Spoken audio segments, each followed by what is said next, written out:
7 दिवसीय यज्ञ एवं भागवत कथा का कन्या भोज एवं भंडारे के साथ हुआ समापन।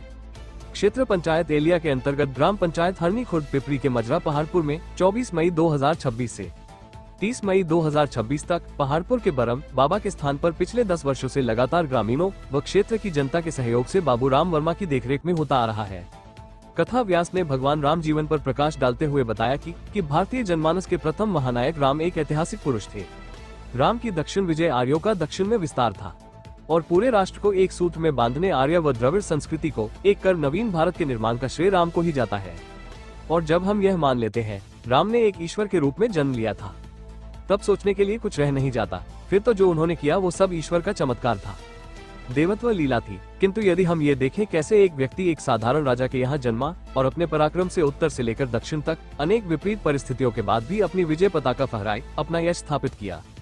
कैसे एक व्यक्ति ने अपनी भाग्यहीनता, जिसमें वनवास और स्त्री हरण तथा पिता मरण भी सम्मिलित थे, को पीछे छोड़कर अपने भाग्य का, शौर्य का, अपनी विशालता का इतिहास लिख दिया। कैसे एक व्यक्ति मानव से महामानव बन गया, कैसे एक आत्मा का महात्मा में और महात्मा से परमात्मा में रूपांतरण हुआ, तो हम विस्मित हो जाते हैं और आश्चर्यचकित रह जाते हैं। सच तो ये है कि हम राम को जन्मजात ईश्वर मानकर हम उनकी उपलब्धियों को कम कर आंकते हैं।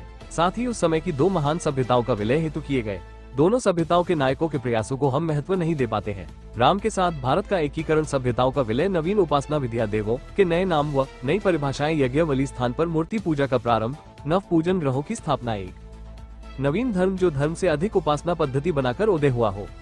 कथा व्यास ने बताया कि सिद्ध योगियों के अधिराज महर्षि दत्तात्रेय को बहुत बड़ी मात्रा में ज्ञान की आवश्यकता थी।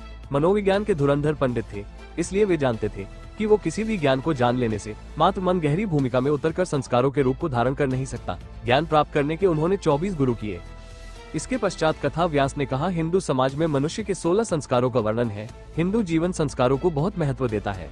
षोडश संस्कार तो प्रसिद्ध है, पर इन्हीं की तरह और भी संस्कार होते हैं। गर्भाधान संस्कार, पुंसवन संस्कार, सीमतोन्यन संस्कार, विष्णु बलि संस्कार, जात कर्म संस्कार, नामकरण संस्कार, निष्क्रमण संस्कार, अनप्राशन संस्कार, चौल कर्म संस्कार, विद्यारंभ संस्कार, कर्म भेद संस्कार, उपनयन संस्कार, वेदारंभ संस्कार, केशांत या गोदान संस्कार, समावर्तन संस्कार, विवाह संस्कार, लाजा होम, सप्तपदी, अंत्येष्टि संस्कार। इस प्रकार 16 संस्कार बताए गए हैं।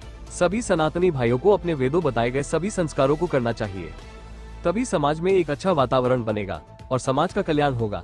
यज्ञ में क्षेत्र बहुत सी जनता भंडारे का प्रसाद ग्रहण किया और यज्ञ में आहुतियां दी और प्रत्येक वर्ष यज्ञ करने का वचन दिया। Report Gokaran Prasad, bureau chief, Bharat one news channel, Sitapur.